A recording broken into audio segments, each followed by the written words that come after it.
Hey y'all, it's CheesyPaninie, and in this episode, I'll be covering my recommended tools for building. Take note that the items that will be mentioned are pre-hard mode and hard mode items of Terraria version 1.3.4, and there could be better equipment in future versions.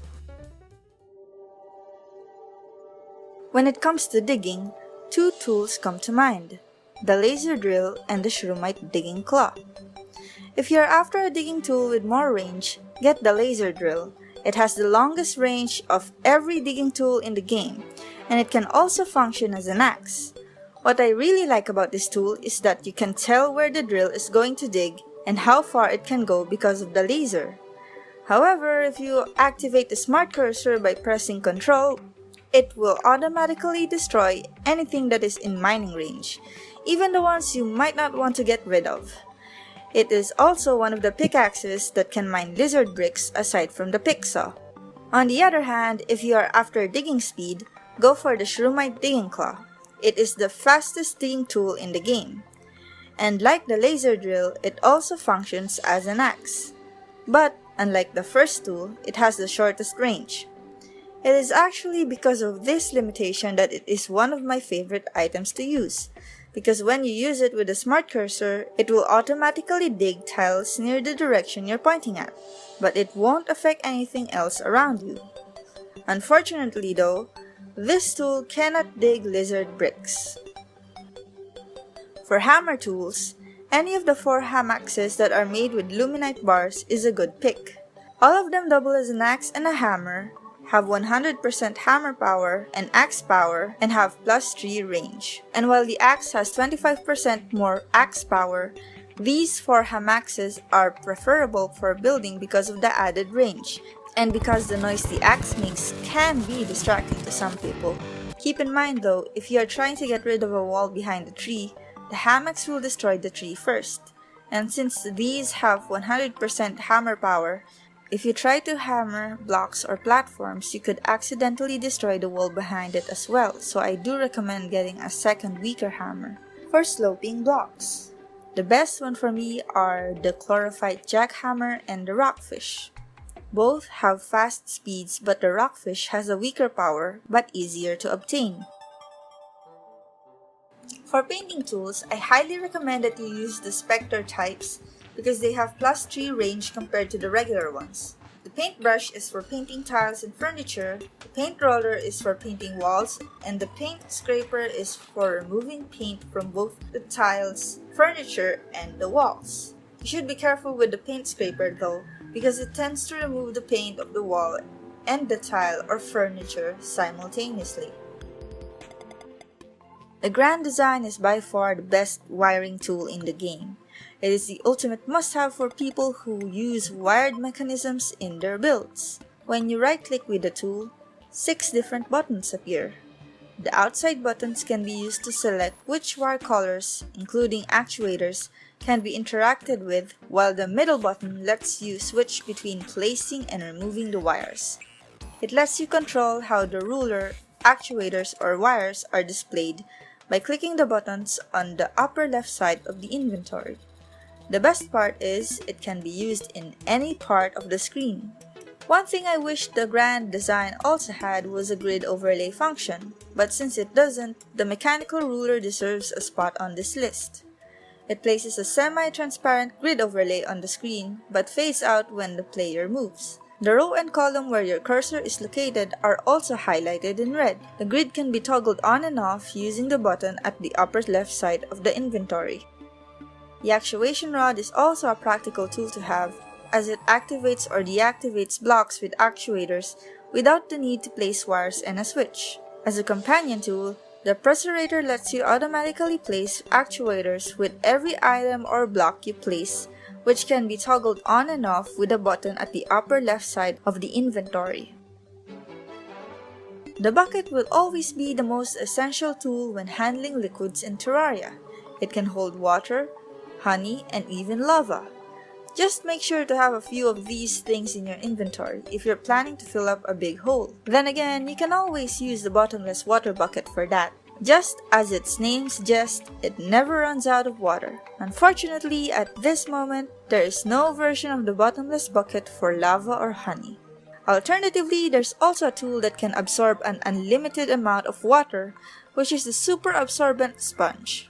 But, like the bottomless water bucket, it only works with water and not with lava or honey.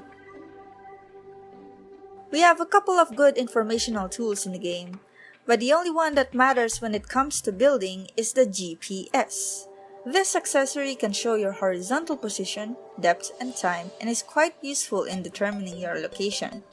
Terraria time is also different from real time, so having this item equipped or placed in your inventory will let you know the exact Terraria time. First off, we have the Rod of Discord. This handy tool lets you teleport to the position of the cursor without using mana, but when you use it, you get a Chaos State debuff which causes you to lose 1/6 of your maximum health when you use the rod again within 6 seconds. Yeah, you probably shouldn't do what I just did. Using the binoculars, which can shift the camera around, with this tool can let you teleport outside of normal range if you are quick enough to switch between the two tools. Another good tool for teleportation is the portal gun. While held, you can left click to make an orange portal and right click to create a blue portal. The opposite of how the gun works in the original game, Portal. With this tool, you can go to and fro 2 spots in the game. Take note that you can only create portals on flat surfaces of at least 3 blocks long. Just be careful where you place those portals. If you're building something far from your base or something closed off, it's good to have a magic mirror or an ice mirror. Both of them lets you teleport back to your spawn point. There's no special difference between the two except for their appearance. For hooks, I have 2 contenders. The first is the static hook, which lets you adjust how far you want to be from the latched point. It also has the longest reach, which is 40 tiles. And the second one is the anti-gravity hook, which allows you to orbit around the latch point from up to 12 tiles away and has a faint glow that lights up its path. It has a reach of 31 tiles. At the top of the list, we've got the Contaminator. This is probably the most fun to use of the tools as it changes the biomes of the blocks you shoot at. It uses colored solutions and can currently change biomes to normal, jungle, crimson, corruption, hollow, and glowing mushroom. Next, we have the Staff of Regrowth, which creates grass on dirt and moss on stone. So this is really useful when you want to make a nature build. In conjunction with this, you can use the Living Wood Wand and Living Mahogany Wand, which transforms wood or rich mahogany from your inventory to living wood or mahogany. There's also a Leaf Wand and a rich mahogany leaf wand, which uses the same materials to create leaves instead. Then we have the Bone Wand and the Hive Wand, which also functions like the Living Wood Wand, but the only difference is that the Bone Wand uses bones and the Hive Wand uses hive blocks. Can't place any of those types of blocks any other way without those ones, so they are good to have when your build needs those. Lastly, we have the Ice Rod. This weapon can create temporary blocks of ice and does not consume any item but does consume mana. A lot of people find this useful for building because you can create blocks in mid-air and connect a wall or a block next to it, so you can build without having to create a line of blocks and digging them out again. This last one is technically not categorized as a tool but deserves to be mentioned in this list. The Money Throw is basically a portable piggy bank, but instead of having to place it on a surface to access its contents, you can use it to summon a flying pig, which has all the contents of your piggy bank. The best part about this is, the items in your piggy bank is saved to your character, so if you change maps, you can still access all these items.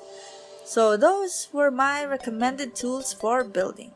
If this list helped you, please leave a like. If there are other tools that I missed or you feel should have been in this list, leave a comment down below, and if you want to watch more vids about building in Terraria, subscribe and stay tuned. So for now, I'm just gonna go do my thing and you guys do your thing, and I'll see you guys later.